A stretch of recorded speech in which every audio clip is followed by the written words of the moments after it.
This is me making music every day for 30 days. These are all the tracks I finished when I stopped caring about my music, and in this video I'm going to share with you the 3 simple rules that took me from complete creative burnout just a few months ago to my most productive year in 15 years of making music in the course of just a few weeks. I'm also going to tell you everything I learned during my music streak and explain why I think it's worth trying for anyone who finds himself in a creative rut. But first, let's take a moment to talk about toy soldiers. That can't be right. No, that is right, actually. This is a music channel. Well, it's... Just roll the tape, it'll make sense. As musicians and producers, it's super important that we cultivate hobbies outside of making music, and this video's topic is the perfect example of why. There's a concept I came across in the world of miniature painting that's deceptively straightforward, but is capable of radically transforming your attitude, your creative output, and if you're anything like me, your mental health in general. It's called Hobby Streak, and its premise is simple.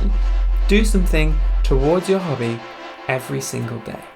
Look, I know that doesn't sound like much, but think about it. How often do you actually work on music? For almost a year, my honest answer was almost never. Outside of working with my tuition clients or mixing and mastering other people's music, I just didn't want to work on music for myself in a way that I've only ever really experienced before when I've had severe depressive episodes. And this past year I was doing fine mentally, but it felt like I'd left behind some core part of my being. I have always made music. So when I came across this Hobby Streak idea in the work of the wonderful Dana Howe here on YouTube, I was immediately excited about the possibilities. Dana made it to 1,500 consecutive days of Hobby Streak. That's over 4 years straight of making stuff, developing her skills, and improving as an artist. Somebody with that kind of experience must have some powerful insights that I can share with my audience, I thought. So I reached out to her, and she was actually kind enough to answer some questions for this very video. So I'll let her tell you in her own words why she started Hobby Streak when she did. When I first started Hobby Streak, I was in a very rough place in my life generally.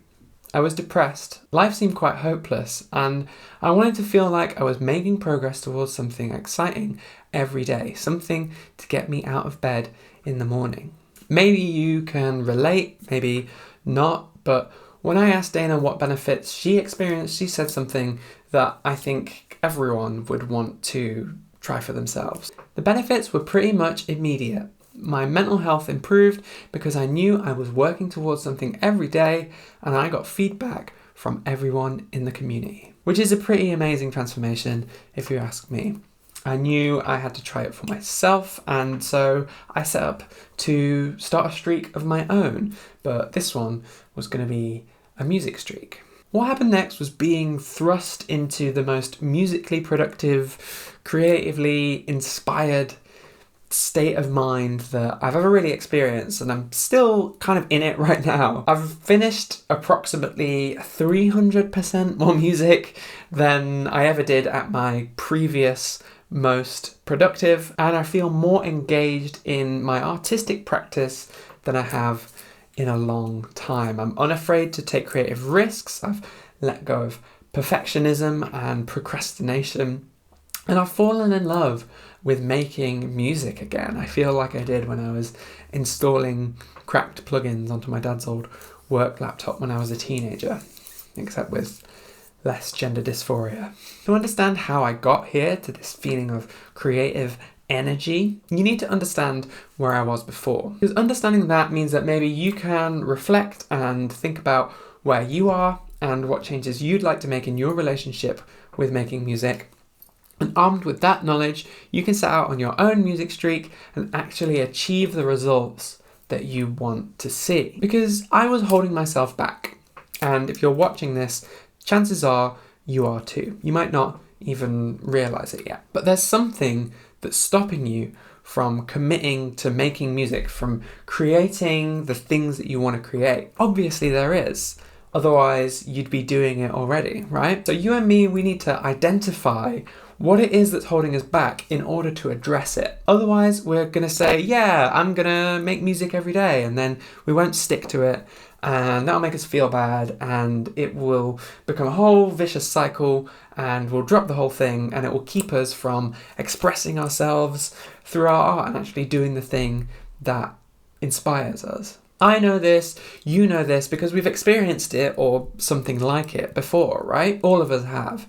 Take Leaf, for example. He's a client of mine, and this is what he had to say about where he was before we worked together. Yeah, I think a lot of self-doubt would crept in loads of different ways. So like for example, like I went back to like the earliest tracks I made, but I was like, oh, it's actually still like it sounds like an all right track. And I was just like, it doesn't sound like, like 15 years worse than what I'm doing now. And I was just like, okay, like what's going on here? So yeah, I think like a lot of it is just like confidence and just having picked up loads of just self-doubt over the over that 15 years. And like maybe looking a bit too much on like internet forums and stuff about technical shit that just kind of gets in the way a bit. Here we have a perfect example. All the information and technical know-how that he'd soaked up wasn't actually helping him get the results that he wanted. So instead, we focused on him and his state of mind, how he felt, what he wanted, how he was actually using his knowledge inside of his creative process. And when we changed that focus, when we turned inward rather than trying to soak up more tutorials, more techniques, more information, here's what he said the results were. It had a similar effect on my sort of like production skills and approach as therapy has had for social skills. It's like confidence, intention, intuition, motivation, sense of purpose, and just like self-development. So there's like, yeah, therapy, but for like music production. It's kind of like the sort of like, yeah, the progression I got out of it because it's, music isn't just about frequency, hertz, and technical sort of, adjustments and stuff, even though it is a big part of it. It's not like the be all and end all. So it's nice to have the focus shifted, but also, not excluded the other side of it. Now Leaf is completely crushing it and making 3 months of progress in 2 mornings across a weekend. So if you want to make progress and actually get something out of a music streak or any other kind of creative project that you set out on, it has to start with some reflection and the commitment to that internal transformation. See, for the first 30 years of my life, I used to say stuff like, yeah, I'm someone who's just really bad at forming habits. I have no sense of self-discipline. And you know what? It was true. I was bad at forming habits, but actually the relationship between who I was and how I described myself may have been the opposite of what you might assume. Because there's a growing body of research that suggests that identities, the type of guy that you imagine yourself to be or that you imagine yourself not to be, and more specifically, the identities that you like currently associate yourself with, like here in the moment, actually are a powerful indicator of what type of actions you choose to take, what type of actions you choose not to take, and how you think about and engage with the difficulties that inevitably come your way whenever you are taking any kind of action, doing any kind of project. Those difficulties, those hurdles, the roadblocks, can tell one of two stories. They can either mean, well, I'm just not this type of person, so this is actually just proof that I don't belong in this group, and this is too hard for me, or it's not right, and I'm just going to give up. Or it can mean, well, this is the group that I belong to, and these difficulties, this is my test. This is me proving and earning my belonging in this group. And so actually, I am transforming myself through this action, through working through these difficulties. So if you say, I'm a perfectionist, I'm a procrastinator, I try to make music every day, then it's likely that those are the things you'll be. The problems you face just feel like proof of who you are, someone who has difficulty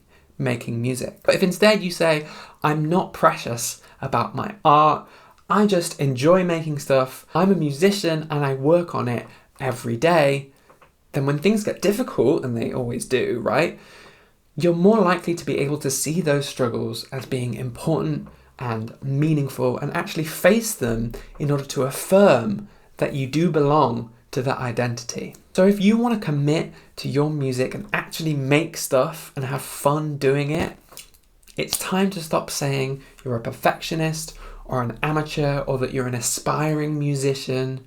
Because if that's who you believe yourself to be, that's who you will be. All right, I think we're ready. Here are the 3 rules that I followed to create my music streak. 1, do something every day.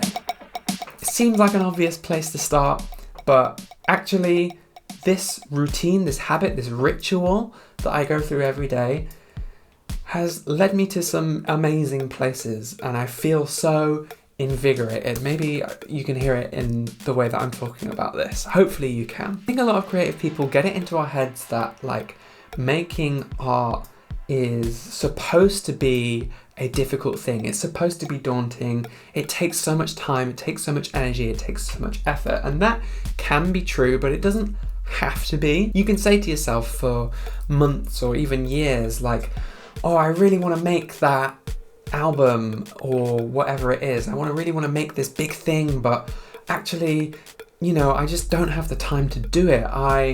When I'm in a position where I can take a couple of months away from work, or, maybe one day I'll be able to go on a residency, or I'll like start a band, or whatever it is. You give yourself these excuses, these reasons why you can't do the thing, instead of looking for ways to do the thing that you want to do, given the circumstances that you're currently in right now. Everyone's busy. We're all struggling to get by, it feels like, and there's a hell of a lot of stuff going on in the world. But actually, if you are connected and rooted in your love for being creative and your love for making music and expressing yourself, and that invigorates you and that improves your life and forms a meaningful part of who you are, then you owe it to yourself to do whatever you can and fit it into your life in whatever way you possibly are able to. There's 2 common roadblocks that I can think of that would stop someone from saying, okay, yes, I'm going to do this every day. The first is the type of person who feels like they don't have the time, who can't make the space for it in their life. If that's you, then what I would say is that actually, if you do something for like 30 minutes a day, that progress is going to add up way quicker than you expect it to. You don't need to wait until you have 6 uninterrupted hours, between all of the different things that you're juggling. Maybe you've got family, maybe you've got kids, maybe you've got jobs and socializing and all these different obligations and pressures. Time for yourself to just not do anything, that's super important too. But even if you can squeeze out like 15 minutes or half an hour or maybe even an hour, if you can manage it every single day, the inspiration that comes from knowing that you are making progress every single day, even if it's just incremental and small progress, actually just feels so incredible and turns it into something that you really look forward to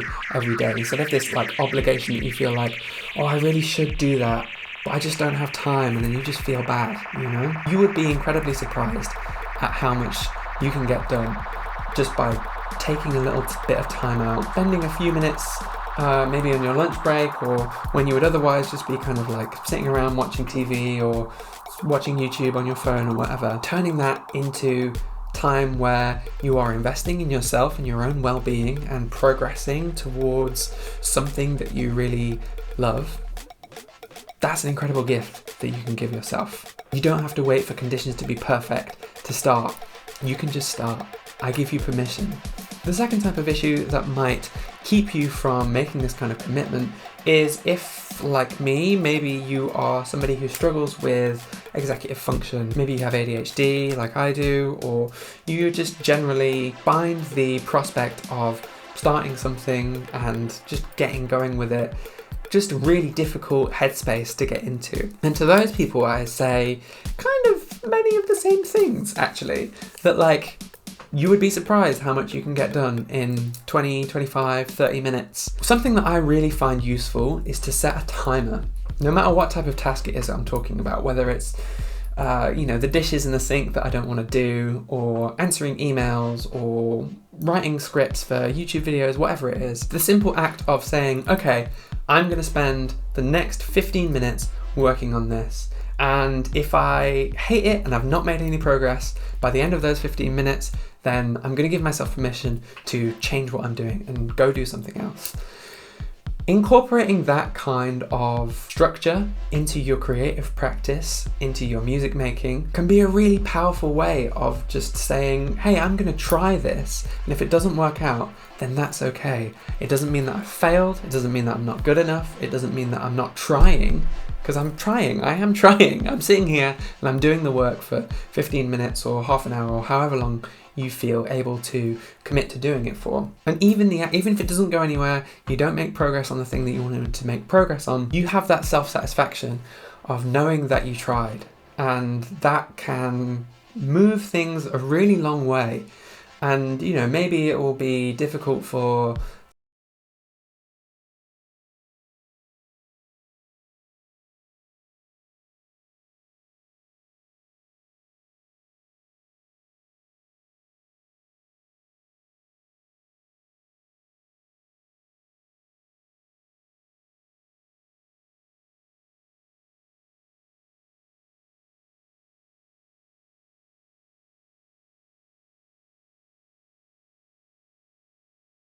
two, be kind to yourself. This one is really important. It's something that I'm trying to cultivate generally in my life. I think we could all do with a little more self-compassion. And the point that I'm trying to make with this rule is to be realistic about what you're capable of. The most important thing here is not the amount of work that you do or the character, the quality, the type of effort that you're putting in to your music making practice. It is about finding the thing that you are able to do on that given day, given how you feel, whatever needs that you might have, whatever needs and demands the world and the people in your life make on you. Take all of that stuff, take your circumstances, your context, and find the thing that today fits in with that. That might be listening to things and soaking up inspiration, putting the radio on, listening to a podcast, whatever it is. It might be watching YouTube videos, I give you permission to go watch other stuff on my channel and count that towards your music streak, because sometimes you don't feel like actively creating stuff, and that's okay. It might be making some sounds, or it might be organizing your sample library. Whatever it is, and even if you're just doing it for 5 minutes, 2 minutes, 30 seconds, if that's all you have the capacity to do. Giving yourself permission to change the scope of what you are counting towards your music streak on a given day not only helps you to see all of the different ways that the things that you do feed into your music practice, but also it's building that self-compassion, building that kindness that you can show to yourself, and it builds resilience, because this is another thing that scientific studies have shown, which is that consistency is the real thing that we're trying to build here. It's the thing that solidifies these habits. So even if something goes wrong, there's some unpredictable circumstance, or you just wake up feeling super depressed, even if you miss a day, or you miss a couple days in a week or whatever, the important thing is not doing it every day. It is building that resilience and continuing even if you have a bad day and you miss it. Dropping a day, dropping a couple days. As long as you carry on after that point, as long as you get back on the horse and build yourself back up, that's the thing that really solidifies this as a habit and allows you to take it as far as you want to take it. The goal is not perfection. Our goal is to be resilient. It's to be gentle and kind with ourselves, and to be expansive about how we define our goals and our activities, and finding a way of making beautiful, life-affirming, joyous activity happen in our lives in whatever way we can, because that's what we deserve. You deserve it as a human being to do the thing that brings you joy, and you have to do whatever it takes in order to find that and create it for yourself. Which dovetails nicely into 3. Stay open-minded. Almost anything can contribute to your creativity, to your state of mind, to the impulses and energy that you bring to your musical practice. This is about saying yes to different opportunities that come along. It's about experimenting. It's about taking a different route home to the one that you normally take and experiencing whatever happens along the way. It's enjoying art in all of its forms. It's meeting with friends and talking about your ideas with them. It's sharing stuff with your friends. It's making stuff in a community and just trying to broaden the horizons of what you are doing and what you're about. It's about embracing that the perfect is the enemy of the good. It's the enemy of the done, even.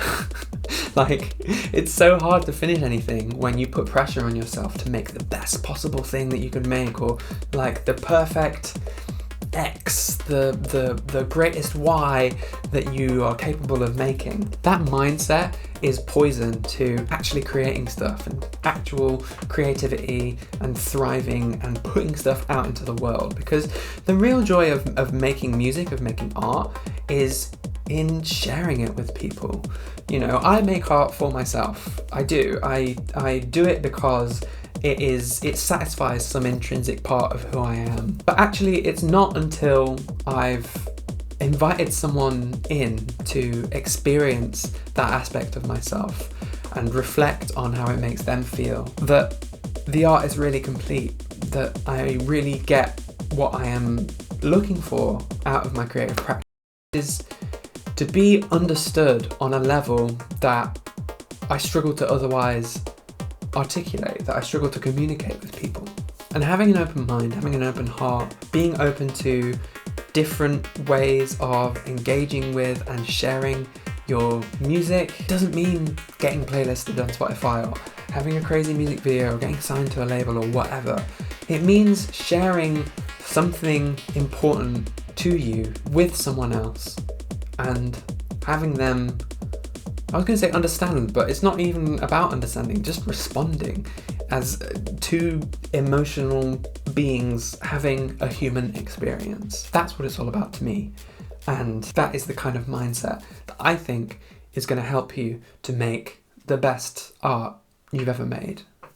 All the music that you've heard during this video has been stuff that I have made during my current music streak, and I'm really excited about it, and I'm gonna keep making stuff. If you start your own music streak and you want to share the stuff that you're making along the way and talk about it with other artists, head to the description to join the Outsider Sound Discord, because I'll be starting a channel in there for exactly that. Now that you're armed with these 3 rules for fitting this inspiring musical journey into your life, but you're struggling for inspiration, you don't feel like you have control over your process, and you're not finishing with the kinds of tracks that you actually want to be making, check out this video for a complete systematic method for making tracks that get played by DJs.